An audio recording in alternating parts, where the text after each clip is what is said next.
Okay, update.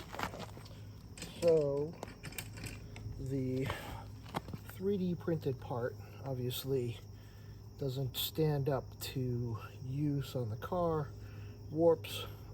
So I did have that piece fabricated in a metal shop, and so this one obviously should stand up to use better.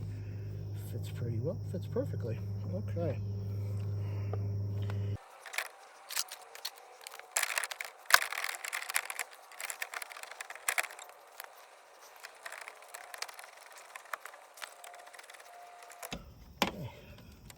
That is firmly on there.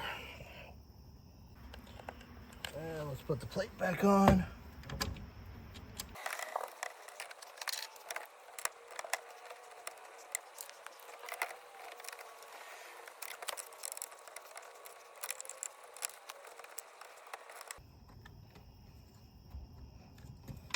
There we go. All done.